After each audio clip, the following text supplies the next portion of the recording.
You're listening to an Airwave Media Podcast. White plantations said, I fought in that war. I paid money in that war already. I have done my part. So if you need more, you should go and tax more and put more burdens on the people of color population, the Black population, because we gave at the office, right? Using an idiom. We already gave. It really was we've done enough. Why do you keep coming to us for a defeat that wasn't our fault? And in some ways, you do see a bit of that in British North America, where the colonists have said, we've done our part already. Why are you making us pay?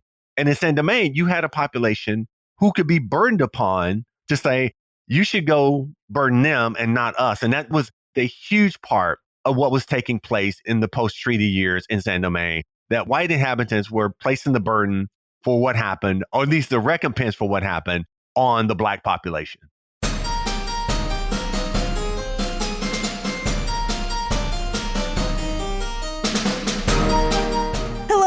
And welcome to episode 433 of Ben Franklin's World, the podcast dedicated to helping you learn more about how the people and events of our early American past have shaped the present-day world we live in. And I'm your host, Liz Covart. Over the last two episodes, we've explored some of the international dimensions of the American Revolution. First, we visited with John Ferling in episode 332, who showed us how European rivalries and French diplomacy shaped the outcome of the American War for Independence. Then we revisited the life of the Marquis de Lafayette, a young French aristocrat whose idealism and bravery helped turn those diplomatic ties into real support on the battlefield. But France's involvement in the American Revolution wasn't limited to ships, treaties, or even Lafayette. It also came through the Caribbean colony of Saint Domingue, the island we now know as Haiti. Saint Domingue was the wealthiest colony in the French Empire. Its wealth came from the enslaved Africans who worked on its brutal sugar and coffee plantations. And yet, in 1779, more than 500 Black soldiers from Saint Domingue volunteered to fight for American liberty at the Siege of Savannah. So what did this moment mean for them, for France, and for the ideas of freedom and equality?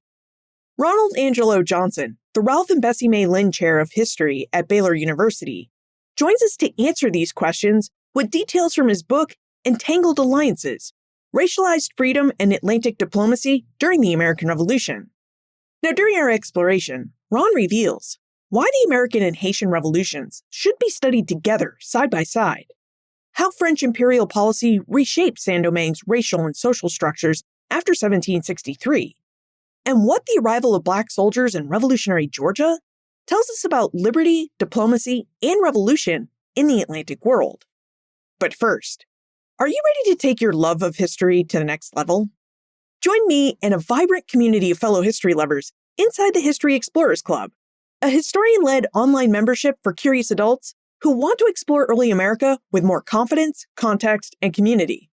Inside the club, you can join live conversations with guest historians, bring your questions to our monthly calls with me, and build your skills in quarterly How Historians Know workshops. And because real life is real life, everything is recorded, so you can stay connected even if you can't attend live. So if you're curious about early America, but tired of sorting fact from hot take, join the History Explorers Club at historyexplorers.club. That's historyexplorers.club. All right, are you ready to take our exploration of the International American Revolution into the French Caribbean? Allow me to reintroduce you to our guest historian.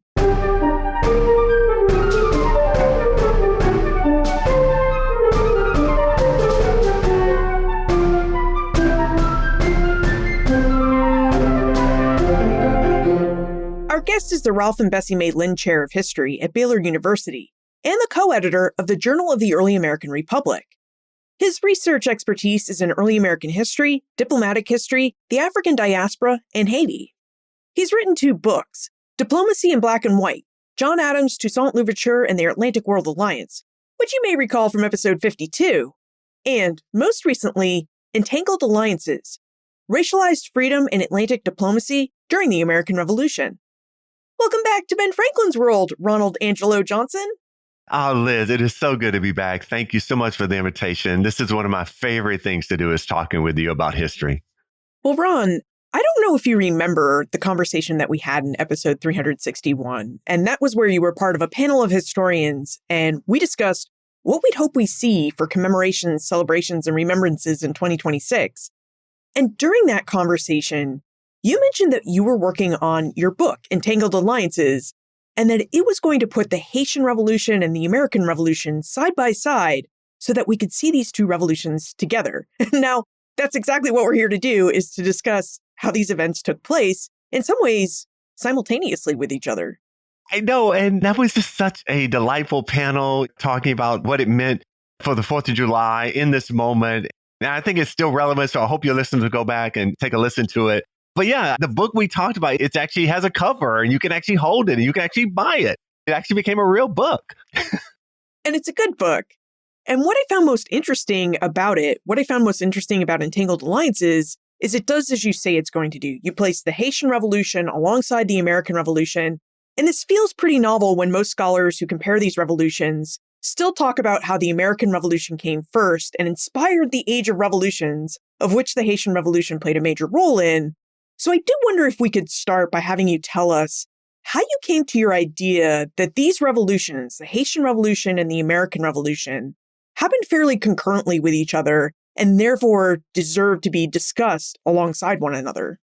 Thank you so much for that question. And I'm going to try to keep this answer a little brief, but I have to make a confession here. This book that I ended up was not the book that I started writing. The book that I started writing was going to be a 60-year history of connections between the United States and Haiti. And you and I talked about my book that talked about connections in the 1790s. And so when I started writing this book, the 60-year compendium, right, I thought I'm going to get there and I'm going to start writing and I'm going to find all this historiography that I can bring together to talk about Haiti and the United States during the American Revolution. And what I found, there wasn't any. Rayford Logan wrote a book on diplomatic relations between the United States and Haiti in 1941. And that was the last real treatment of connections between the United States and Haiti during this period. And so as I'm writing my 60-year compendium, I realized I had about 50,000 words of fresh material that had not been published. And I thought, I'm only at chapter 2 because I had to write stuff from scratch. And so I realized you have a historiography or a historical literature of the American Revolution on one track. And then you have a historical literature of the Haitian Revolution or Haiti on this other track. And during the American Revolution, they don't connect with each other. And I just found a fresh set of understanding to bring together in a way that had not been done before. So in order to write that compendium that I was going to write, I literally had to write Entangled Alliances to even get me started. And when I did that, when I just stopped for a minute and began to focus on the United States in this period, so many avenues of analysis and connections opened up that I had not imagined. And it really allowed me to see things.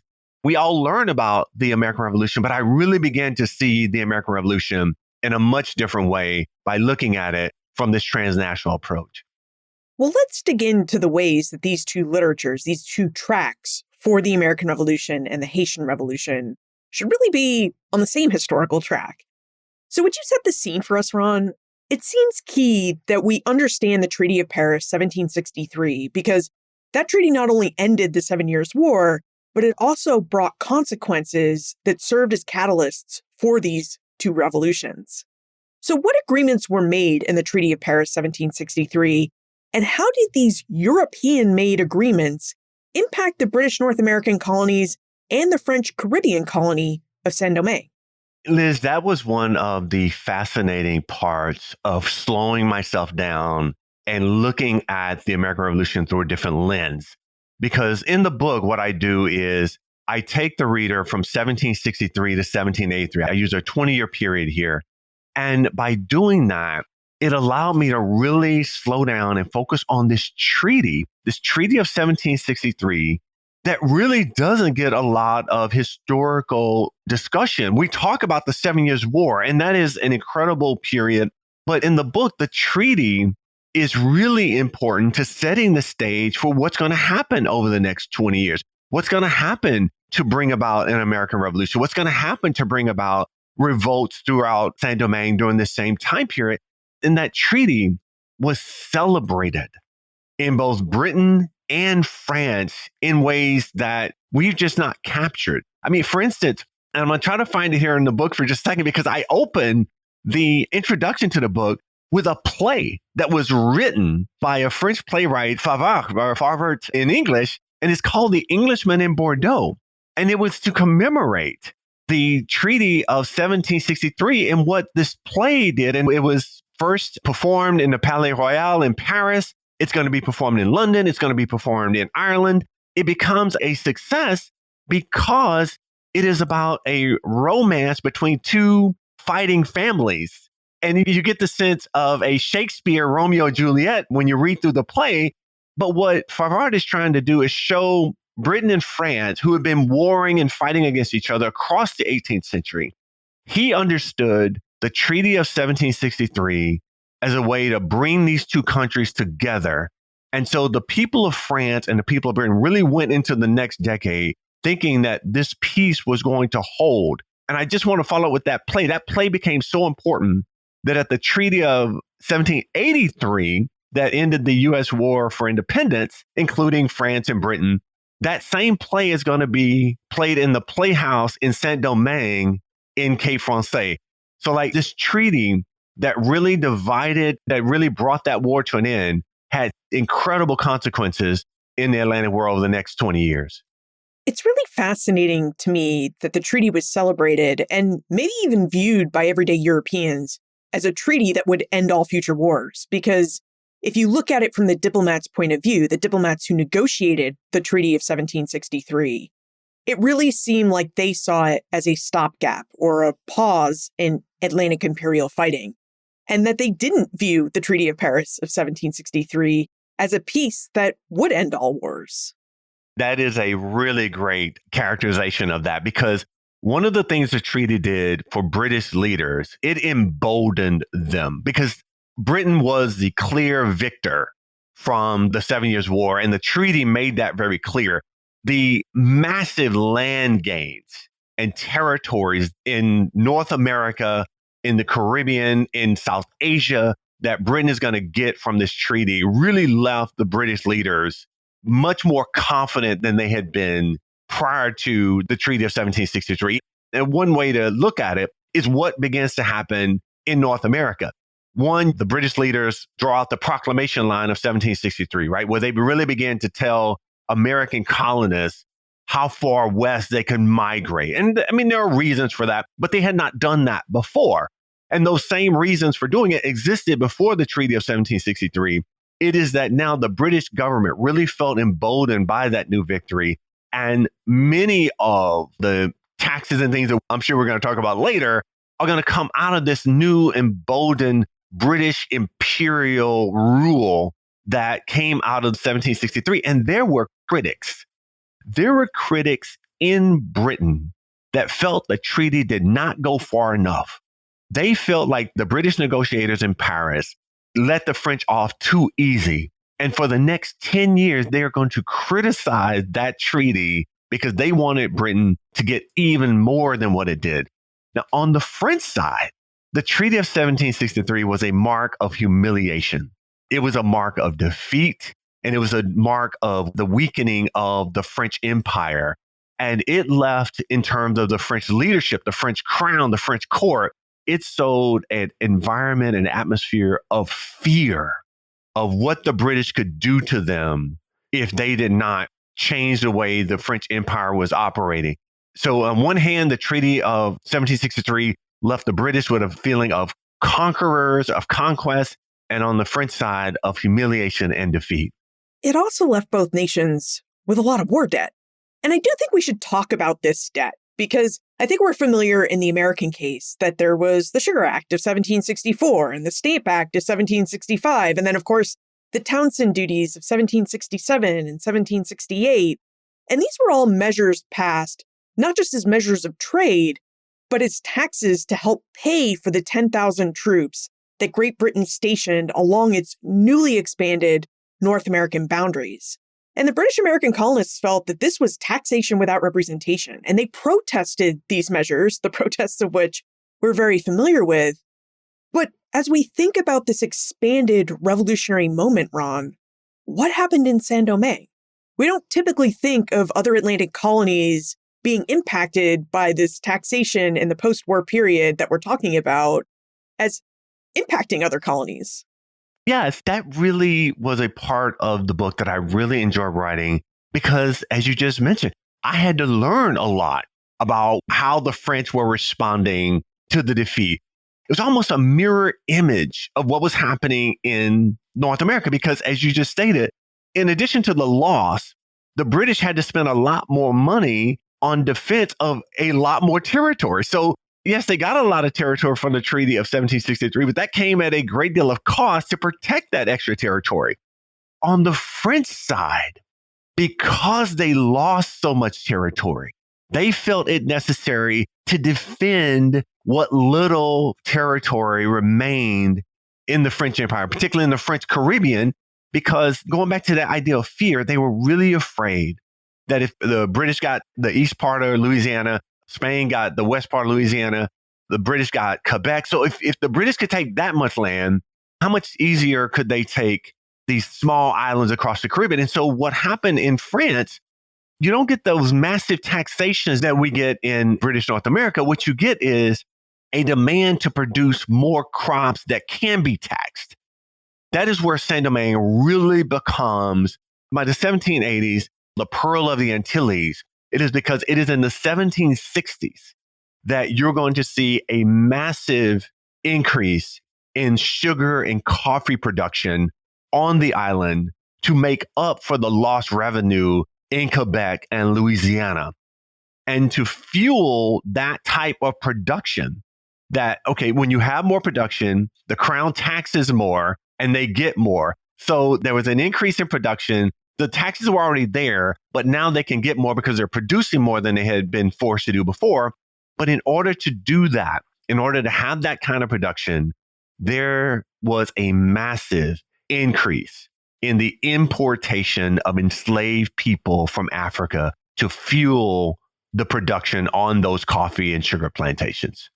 And I want us to dig into this massive importation and the story of the increased sugar and coffee production in Saint Domingue, because the importation of more enslaved people really led to a hardening of racial lines in Saint Domingue that isn't something we think about on the American side, because at this particular moment in time, we don't happen to see a hardening of racial lines in British North America. It happens, but not necessarily in this early revolutionary period.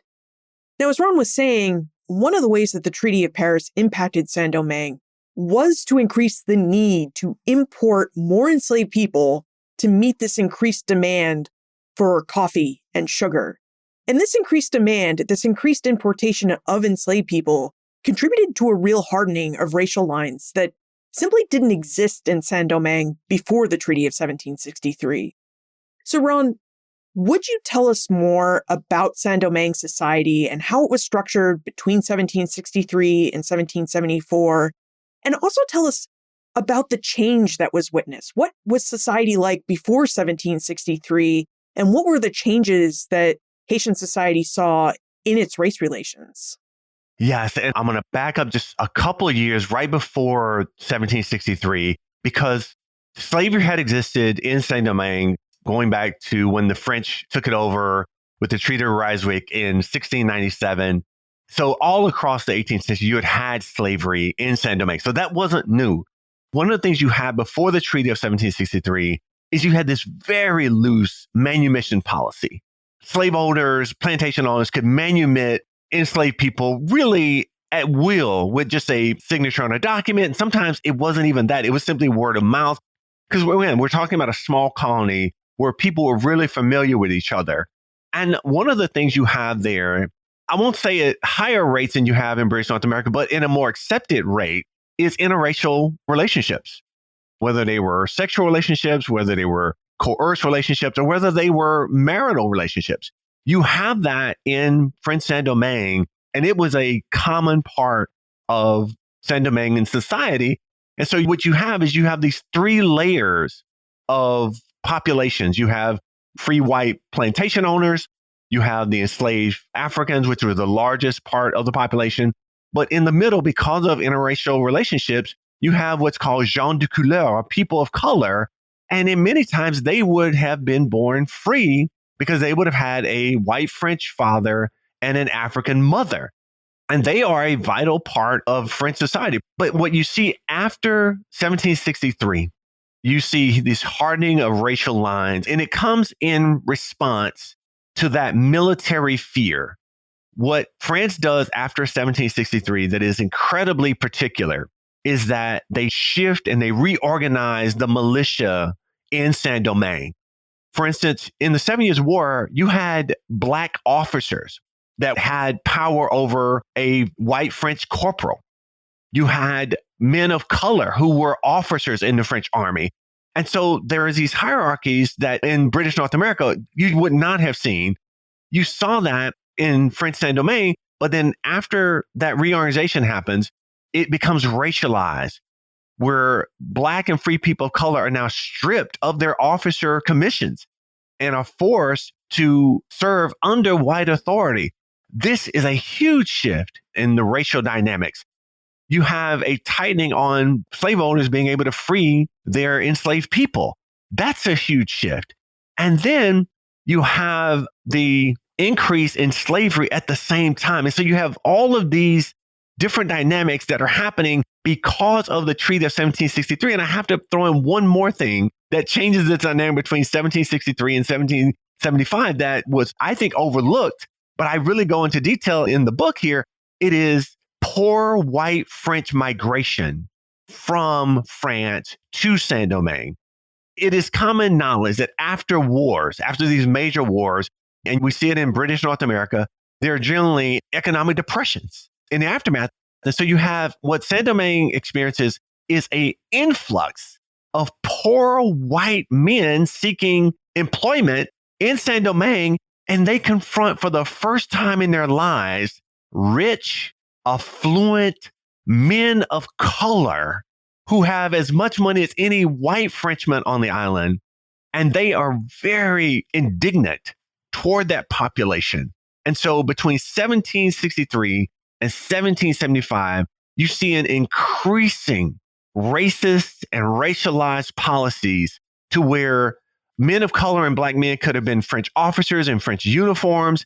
By 1775, they can't even dress in French clothing, civilian clothing. They can't dress like a French man. They can't act like a French man. They can't live next to French inhabitants. So the racial lines that begin with military distinctions find their way to dictating social life, which prior to 1763 would have been normalized in Saint Domingue. It's a huge shift in those years after 1763. That's really helpful to know because as I read Entangled Alliances, I kept thinking about the reverse processes happening in revolutionary America. So, for example, during this same period in revolutionary British America, we see people of color living in a bit more hopeful times. You know, they see the American Revolution as possibly leading to something like a pre-1763 society in Saint Domingue, where men of color could obtain a version of equality and wealth with their white counterparts. But in Saint Domingue, as you just told us, the opposite is happening. It went from a place where enslaved people might gain their freedom and where free people of color might come to own a plantation because there was this path to economic success in pre-1763 Saint Domingue. But that path shrunk drastically after the Treaty of Paris. So, Ron, I think we're all wondering, was it the treaty that caused these shrinking possibilities for people of color in Saint Domingue? Or was it really the new poor white population that's arriving from France that pushed back against these opportunities for Black people because they wanted more of this economic opportunity for themselves? And I should say here that whether we're looking at Saint Domingue or the early United States, it always seems to be the case that when one group receives more rights, another population views those rights as coming at their expense or the expense of their rights. Wow, that's such a great question, Liz. And I want to take the Treaty of 1763 off the hook here. I want to say that it was the French imperial reaction to the Treaty of 1763 that triggered these changes. Because as the French imperial government called for a reorganization of the military, called for fortification of the military, called for an increase in sugar and coffee production, it was the localized enactments of trying to satisfy the imperial government that led to these racialized policies, right? So you have the treaty that humiliated France, French officials trying to find a way to overcome the fear and humiliation. They make demands on the local Saint Domingue population. And when there's call for increased military engagement, the white slaveholders and the white plantation owners say, well, that's something that Black people should do. When there is a need for more sugar, well, we need to bring more Black people to Saint Domingue. When there is a depression, at some level, France was pushing those poor white men out of continental France to come to Saint Domingue.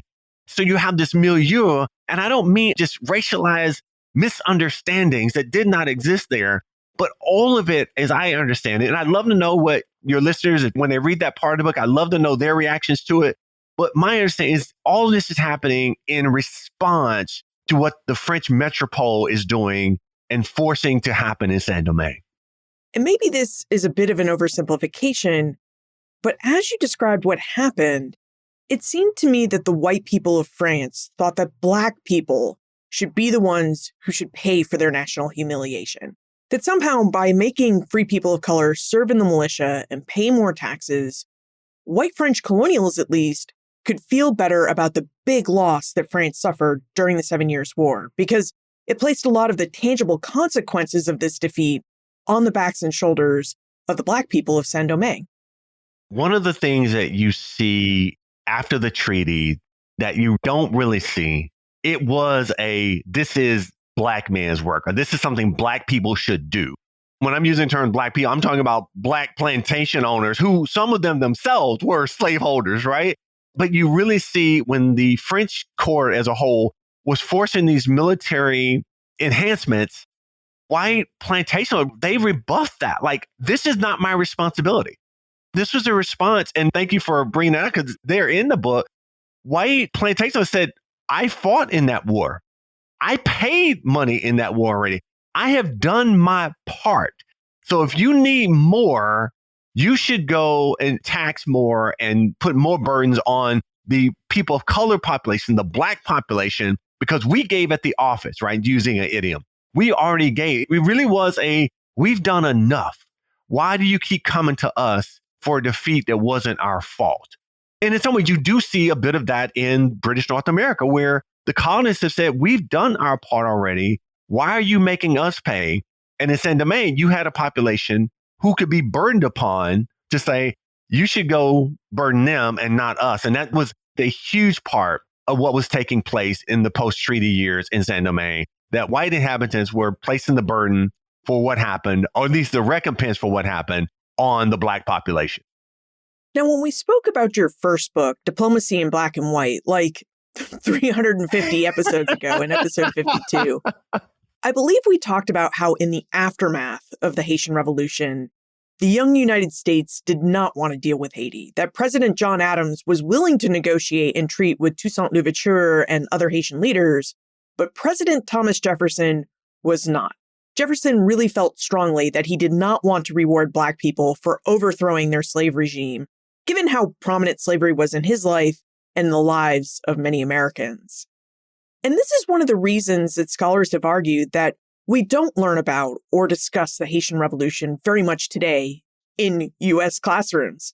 So it surprised me when I read Entangled Alliances that there was actually a lot of news circulating between British North America and Saint Domingue during the Haitian Revolution, that Americans were actually paying attention to the hardening racial lines in Saint Domingue, just as the people of Saint Domingue were paying attention to the anti-taxation riots in Boston and other North American ports. So, Ron, would you tell us about the flow of news and how people in both places really learned about the events in the other place and then used that knowledge to their own advantage? Thank you for that question, because the flow of news turned out to be one of my favorite parts, both to write and to learn about. I want to give a shout out here to the late Julius Scott, his dissertation that became a book called Common Wind. And it talks about this flow of news, right? Both formal and informal flow of news. But one of the things in this book we get is this formal flow of newspapers that were riding those merchant ships up and down the East Coast and across the Caribbean. They were taking newspapers. And also, I want to say to so many scholars, I don't want to name any right now because I would forget some, but there's so many scholars who've done such great work. And here again, the work has been on British newspapers, American newspapers, Haitian newspapers. And what this book allowed me to do was put them together in the way that the flow really connected with each other. And as early as 1765, when the Stamp Act is being issued and British North Americans are rebelling against it, it shows up in newspapers in Boston, in Philadelphia, in London, but it also shows up in the newspaper in Port-au-Prince. And then that paper gets spread around the island. I just was amazed at the ways in which what was happening in Boston and Philadelphia was being read in Port-au-Prince and Cape Francais. And then you see the reverse of that. What was happening in Port-au-Prince and Cape Francais was also being read in Boston and Philadelphia. And there's one particular revolt that I really would like to share with your listeners. And I really hope if they read the book, they'll find this as fascinating as I did, because I did not know about this. And it's the revolt of 1769 in Saint Domingue. So before bullets are flying on King Street in Boston in 1770, before the Tea Party, before Lexington conquered, you have in Saint Domingue a multi-racial revolt of colonists. It is led by men of color.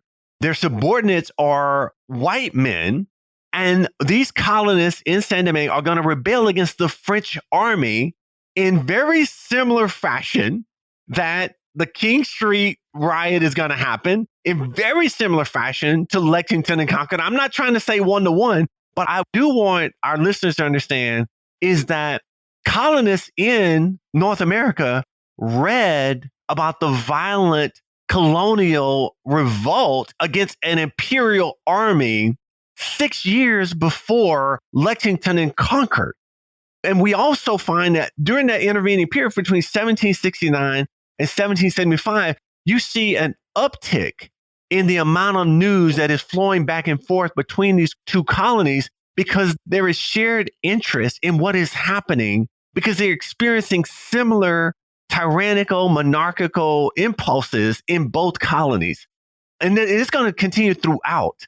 Benjamin Franklin became a rock star in Saint Domingue because the people of Saint Domingue couldn't read enough about him. I'll just stop right there because I could go on about that, but I just found that fascinating. Rightfully so, Ron. I mean, the circulation of revolutionary news is fascinating. And it seemed to me like the people of Saint Domingue had to get a bit creative in how they got their news, because as we learn in Entangled Alliances, there was basically one newspaper on the island, and it was run by the French government. And of course, the French government doesn't want to publish news about people in British North America trying to overthrow their monarch, because that would set a really bad precedent. So I wonder if you could tell us more about the flow of news, the circulation of news, and how the people of Saint Domingue did get creative in learning about what was going on in British North America. That's such a good question. Why would a state-run, empire-run newspaper want to report about the downfall and the violent uprisings in another empire, right? And so the L'Affiche Américaine, right, the French newspaper there in Saint Domingue, and for the most part, like many, many, many newspapers, it was there to do advertising, to talk about self-liberated fugitives from slavery, from the selling of human capital. I mean, you see very similar outlay in Saint Domingue as you would in a newspaper in British North America. And the way they would get this newspaper, and again, this is where Julius Scott's work really was helpful to me, is that much of that is coming from ship's captains, from ship's mates, right? Like you're getting it along the wharf. as these ships are coming in. So while you have the state-run newspaper, you also have this word of mouth spreading across the island. And one of the things that I found ironic, and I want to use this word ironic intentionally here, is because France was in the business of trying to disrupt the balance of power in British North America. The French government, French spies, many of them that came from Saint Domingue, when they began to read about and learn about the kind of uprising and tension and conflicts that are happening in British North America, they actually try to help them become more. They want to break out of a revolt. They want the British North America to pull away from the British crown. And it's not out of spite, right? It's okay, maybe some of it is out of spite. But much of it is the enemy of my enemy is my friend. And the British crown, again, I want to remind our listeners that that fear that France had of British invasions was very real in the aftermath of the Treaty of 1763. And so if France, French colonists, spies from Saint Domingue could go and inflame an already increasingly rebellious atmosphere in British North America of his colonists against the British king, they went all in on that. During the Stamp Act protests and the whole time that Benjamin Franklin was in London trying to mediate between the British crown and the British colonists, the French foreign ministry is literally sending French spies to talk with Benjamin Franklin in London around the Stamp Act, around the Townshend Acts, to get Benjamin Franklin on their side. And so, as you would think, I think your premise is correct, that one crown would not want to have a rebellion in another because it may give their own people ideas and incentives, which it actually does. But the French crown found it in the interest to hurt Britain by taking away one of its crown jewel colonies, British North America. But as they were doing that, and that newspaper continued to flow back and forth, people in Saint Domingue, upset French colonists in Saint Domingue, were reading about that same riotous, rebellious atmosphere, and they were having a different reaction to it than the French crown. The French crown thought it was in their interest, whereas the French colonists in Saint Domingue were being inspired by what was happening. And one of the things I argue in the book, long term across the book, is that engagement of Saint Domingue with what British colonists were doing in the American Revolution will lead to the Haitian Revolution. That's a really interesting point. And I think many of us do wonder how France became involved in the American Revolution. And not just France, but France's colonial territories as well, because as we learn in Ron's book, Entangled Alliances, French colonies like Saint Domingue answered the call and sent men to fight in the American Revolution. So Ron, would you tell us how France became involved in the American Revolution and what its strategy was in deciding to assist the revolutionaries? And actually, this is a big question, so let's hold that thought for a moment and take a moment to thank our episode sponsors. Thanks for listening to Ben Franklin's World. I care deeply about keeping the show independent because independent history can be careful history. That means history without sensationalism or agenda-driven storytelling. And because we're independent, we can offer you conversations with historians that are grounded in evidence, context, and the curiosity we all share. But independence only works if we build it together. Listener donations help cover the real costs of making this podcast: research time, editing, and the creation of resources like fact-checked and copy-edited transcripts and show notes that make episodes useful long after release day. So if this podcast helps you make sense of early American history, if it has helped you rethink a familiar story, or introduced you to voices that you hadn't heard before, I'd be grateful for your support. You can donate once or become a monthly or annual supporter at benfranklinsworld.com/donate. That's benfranklinsworld.com/donate. And please accept my heartfelt thank you. Alice A., Bob A., Chris A., Haley A., Kathleen A., and Cynthia B. for supporting this show. Your generosity helps keep Ben Franklin's World going. Thank you so much. Ron, would you tell us how France became involved in the American Revolution and what its strategy was for deciding to assist the revolutionaries? Yes, I'm so glad you asked this question because this was one of my favorite parts of the book to write. It had huge ramifications for the book as a whole because after I saw this list, and I'm talking about chapters 5 and 6 here, And before I get to the official involvement, I do want to just remind our listeners that from the very beginning of British imperial frustration in North America, the Stamp Act and on, the French were already trying to tear British North American colonies away from there. And they were doing all they can informally under the table. And spies continued to flow between France and Boston, France and Philadelphia across that 10-year period from 1765 to 1775.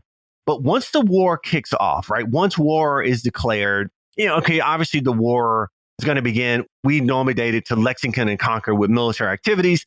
Then you have the Declaration of Independence in July 4, 1776. And in the book, I look at the Declaration of Independence as a foreign policy document because France really could not engage in the war because as an empire, right? France did not want to actively go and send ships to aid colonists, right? It would do things under the table. It would do things in espionage, but outright engagement in a war with colonists versus a crown, like that was a bridge too far.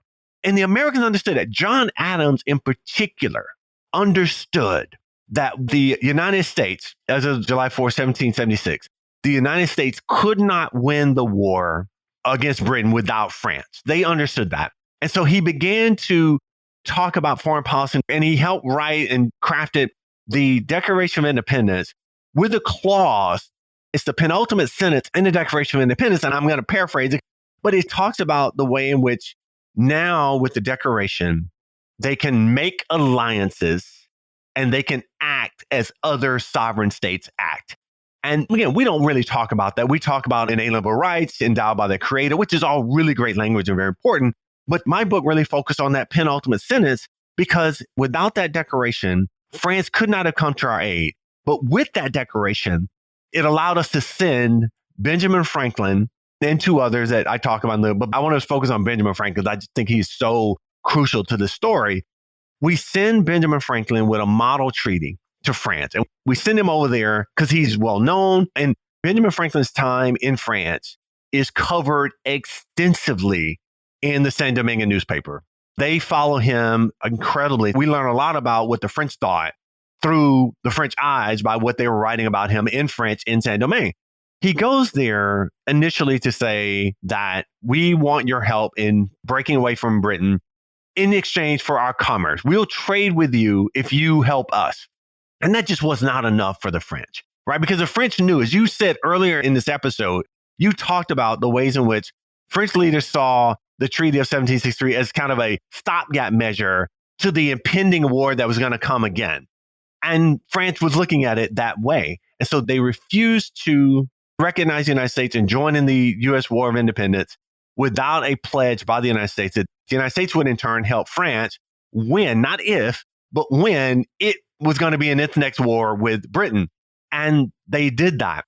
And it was that treaty, and this is the third treaty that I talk about in the book, and it's the Treaty of 1778.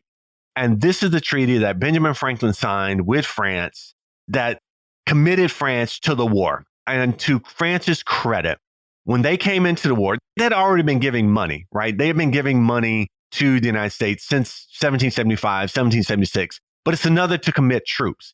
But now they had committed to committing troops. And this is where the story you were trying to get me to get to comes into play. But I want to make it clear that this military story could not have happened without the diplomatic story. Because throughout this book, I really try to put diplomacy front and center because I do think it's an important part of the story. Well, to carry out their pledge to the United States by the Treaty of 1778, General Admiral d'Estaing leaves France with his armada. He didn't go directly to the United States. He first goes to the Caribbean. And he goes to Saint Domingue and he enlists men to fight in his expeditionary force in the United States. And part of that expeditionary force is a battalion called the Chasseurs Volontaires. And we'll just call them Chasseurs for short here. And this is a voluntary force. There's a call for enlistment in Saint Domingue. And I do want to say the call for enlistment, it was for white and black men. The call for enlistment for white men was really lukewarm. The black men responded, there were so many that signed up, they couldn't even take them all. over 1,000 men, over 1,000 Black men signed up voluntarily to fight in the American Revolution from Saint Domingue. About 545 get selected, and they're in this battalion. And in August of 1779, they leave the Port-au-Français and they sail north to Savannah. The British are in firm control of Savannah. And as I'm sure you've talked about this with other authors, throughout the American Revolution, the British were very powerful across the South, right? It was a loyalist stronghold throughout the South, and Savannah was no different. And that was one of the first major engagements where the French are going to land in Savannah with this battalion of 545, 550 Black men. I'm just going to read this from the book for just a minute. I just found this to be an incredibly important piece here, because I say in the book that the landing, and I'm reading from the book here, the landing of the Chasseurs Battalion was remarkable and remains historic. It marked the first time in the Atlantic world that hundreds of people of African descent landed together on North American shores as free people deployed to fight for the independence of others. And this is how they got off the ship, right? Whenever we talk about Black people in ships in the 18th century, it is overwhelmingly referring to slave ships. It is referring to Black people being denigrated by rags and sackcloth and potatoes, those types of things. And that was very, very real. But in September of 1779, 550 Black men got off of a warship. And again, I'll read from the book here because I don't want to mess it up. The Chasseurs Battalion was outfitted in a blue coat with a yellow collar, green cuffs, blue lapels, white buttons, and green epaulets, a white waistcoat, pants, and a black tricorn hat with a white and yellow plume. I really want the listeners and I really want our readers to really pause when they get to that and think about Black men getting off these ships in this way. And what they're about to do, Liz, when they get off, is that they are about to fight and die alongside white militiamen from Georgia. On one particular instant, on the night of 23 September 1779, white men from Georgia and Black men from Saint Domingue are going to be digging trenches together. They're going to be fired upon by British guns, and they're going to counterattack. And in that trench, men who would not have ever spoken to each other are going to lay dead in their distinctive uniforms in the cause of American freedom. Every time I think about that, it just reminds me of what the American Revolution brought together and what it promised. I agree with so many other scholars that in its end, there were things about the revolution that did not come to fruition in the revolution's own time. But what the Declaration of Independence bequeathed to us, what the sacrifice, the full measure of devotion that the Chasseurs Battalion and those white Georgia militiamen gave on the night of 23 September, what they bequeathed us were the possibilities of overcoming incredible disagreements that we have with one another for something larger, something more significant. And that is why I want to include the Chasseurs Battalion and what they did in the book. In the end, the Siege of Savannah, the Battle of Savannah, it was a British victory. So it was a loss for the American cause. But I think in the history of the United States, in the revolutionary spirit of the United States, what happened there in September and October of 1779, I think remains a lesson to each generation that follows about coming together across differences for the sake of our nation. Well, Ron, I think you achieved your goal because I did pause when I read that section of Entangled Alliances because just the contrast, like you said, is the Middle Passage. And I imagine that as enslaved people reached Western Atlantic shores, they disembarked those ships looking really poorly from mistreatment and malnourishment. They were dirty. they probably had their heads hung pretty low. And here, in this case of the chasseurs, you have these black men dressed in clean, very sharp uniforms, carrying muskets, heads held high, and with a look of determination that they were prepared to fight for things that they believed in, liberty and equality. So you painted a very powerful scene in your book. And like I said, I think you achieved your goal there. Now, this scene also made me wonder how British Americans reacted when they saw these proud, determined, confident black men coming off these French ships to help them. Because we know that George Washington and others in the Continental Congress, they didn't really want black men serving in the Continental Army. And the only reason they eventually let black men into the Continental Army was fear that they'd go to the British. And New England regiments were already filling their ranks with black men because it was easier than trying to fill them with white men. So Ron, how were the chasseurs received? How did British Americans react to their arrival? That is a phenomenal question upon which the archives and the English language newspapers at the time are fairly silent. I scoured newspapers from 1779 to, across the 1780s. When you find instances of the chasseurs being mentioned, it's several years later. It's a New Jersey newspaper where you find it, and it is there, but it is a recap of a French newspaper. And so I want to say here is where looking at the American Revolution from a transnational approach, using multilingual sources, really allowed me to tell a story in a way that had not been told before. Because in that Saint Domingue newspaper, the L'Affiche Américaine, they write a lot about the Chasseurs Volontaires. What I learned from reading the French newspapers, what I learned from the commander, was a white commander who was a slaveholder, Lieutenant Colonel Rouvet, let's just say Rouvet, right? Because going between English and French, I really don't sound that good doing that. But Rouvet really admired and respected those soldiers. And he wrote a lot. And I got this from the French archives in Aix-en-Provence, right? And you read about it. And again, it's all in French, so I can understand why it probably hasn't made it to U.S. histories before now. But he writes extensively about how proud he was of the service of his men. He talks about their courage. He talks about their skill. He talks about the ways in which they honored France by their service. But you also have Admiral d'Estaing also wrote in his reports about the Chasseurs Volontaires. A section of them, I don't want to say a squad or something like that, but a number of them, right? A number of them actually go to Paris and meet the French king as a part of a commemoration, a celebration of their service. And when they end up back in Saint Domingue, the Saint Domingue newspaper does a huge spread on them and their journey to meet the French king because they're very proud of their service. I mean, I wish I could find a more erudite word here, but I just found it bizarre that French newspapers and sources wrote a great deal about these men.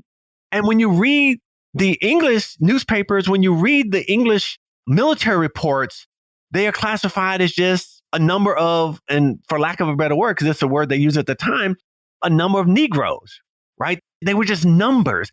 It's the way we see Black people written about in plantation inventories and things like that, with no names, with no story, just a number and their color. And I just found it really, really bizarre, but it helped me understand because I kept thinking, this is such a fascinating story. The Chasseurs Battalion is such a fascinating story. Why don't we know more about it in scholarly written histories? But I do think it's the lack of English language sources or their lack of appearance there.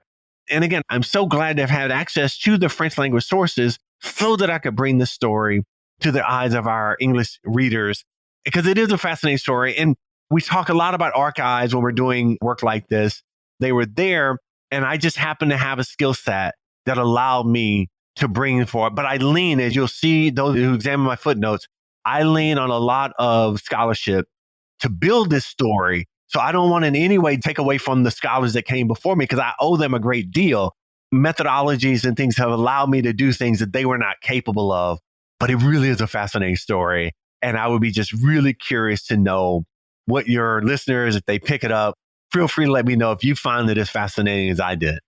Well, now that we are talking about your research at a higher level, When you look across your research, Ron, how do you hope it will change our understanding of the American Revolution? How do you hope that placing Saint Domingue and Haiti and its revolution side by side with the American Revolution will deepen our understanding of both revolutions and the broader age of revolutions?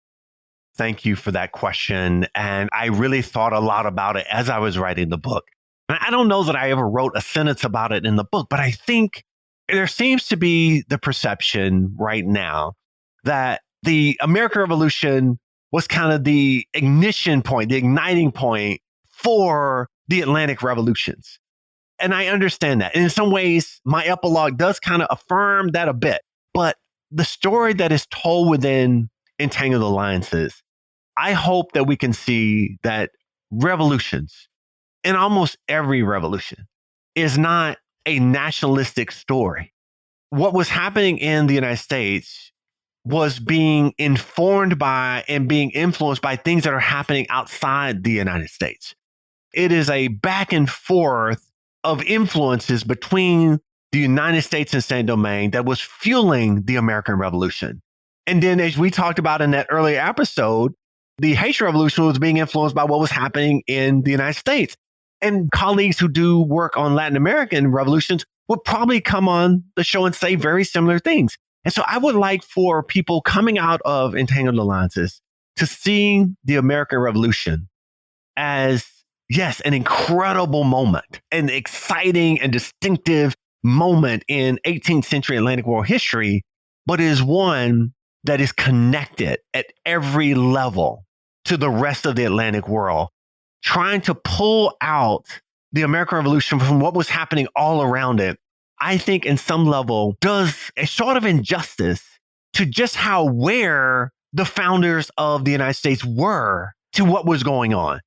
In real time, they were creating a nation that would fit within the Atlantic world, not one that would exist outside of it. And they could have only done that if they were intricately connected and in tune with what was happening across the Atlantic world through every stage of the American Revolution. And so I want us to see this as more as a collaborative event of America not being outside of humanity, but America really embracing the fullness of humanity to become the nation that it becomes. Well, looking at this as a collaborative event, Ron, is actually a really nice transition into our time warp. So as you may remember, this is the segment of the show where we ask you a hypothetical history question about what might have happened if something had occurred differently or if someone had acted differently. In your opinion, what might have happened if the people of Saint Domingue had not taken an interest in the American Revolution? How might the course of the American and Haitian revolutions have been different? Okay, you're putting me on the spot, Liz. But it is such a good question. And it's a natural question that flows out of the book. And I appreciate that. I'm going to start my answer at the Siege of Savannah, because a number of future leaders of the Haitian Revolution became combat veterans at the Siege of Savannah. André Rigaud, Jean-Baptiste Belly, Jean-Jacques Chauvin, all of these men, 10 years later, are going to begin to play an incredible role in the beginning of independent Haiti. And I keep thinking, as I was writing about their experience in the Siege of Savannah, in the American Revolution, that had to inform them. You know, I would love to have had a journal where André Rigaud says, because of my experience in Savannah, blah, blah. I don't have that, right? But I don't think it is in any way incoincidental that the experience that they got in Savannah is going to play out in their homeland 10 years later. And so I keep thinking, what if those Black men had not come to the shores of the United States? What if those men had not fought side by side with people fighting for their independence? What if they did not demand their equality in their homeland? So all these things come together in Savannah. All this is happening in Savannah. And 10 years later, it begins to play out. And so I keep thinking maybe the Haitian Revolution would have still happened, but I'm not sure it would have happened within the next decade. I came away from Entangled Alliances with a firm belief that that experience, the fighting experience, the revolutionary experience, all made the urgency. Martin Luther King used the urgency of now. Andre Rigaud, Jean-Baptiste Belley, Chauvin, they had all had this desire for equality going all the way back to the 1760s. But it's after 1779 where it becomes more urgent. And I believe if had they not had that experience in Savannah, I don't know if we would have had the Haitian Revolution beginning in 1789 and its military campaign kicking off in 1791.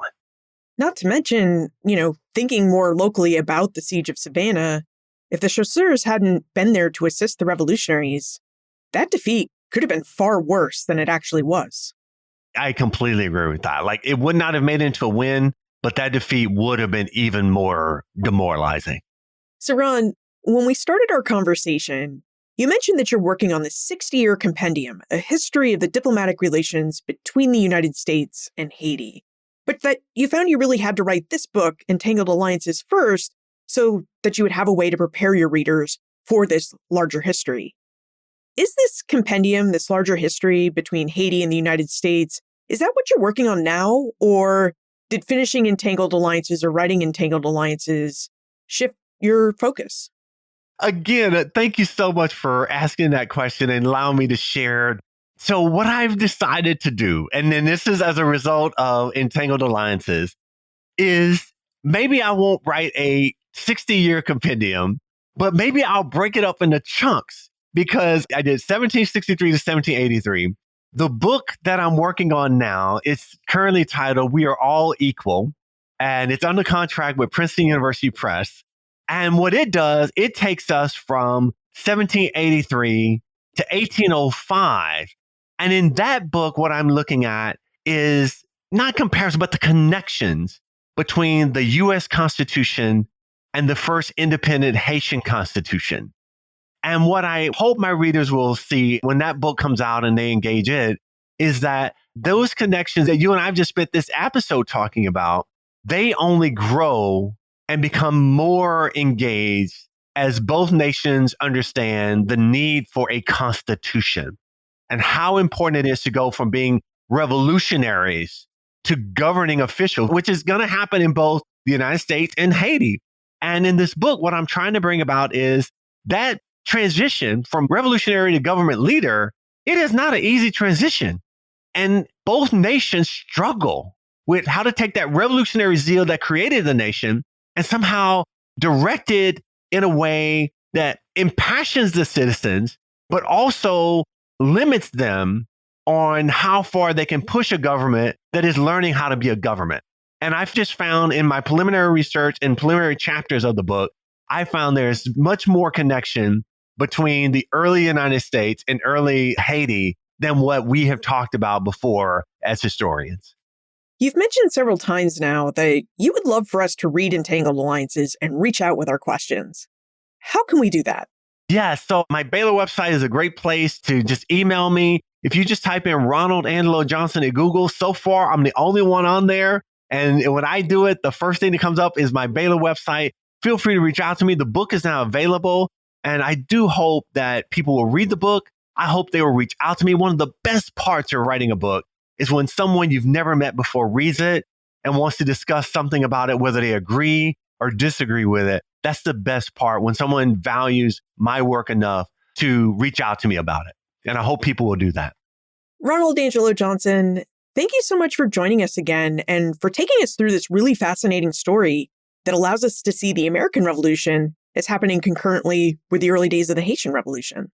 No, thank you, Liz. It is such a pleasure to always talk with you. You always value the work of your guests, and I love the way you really dive into what we've written and you push us as you did me today. So this is one of my favorite conversations to have, and I hope we'll do it again.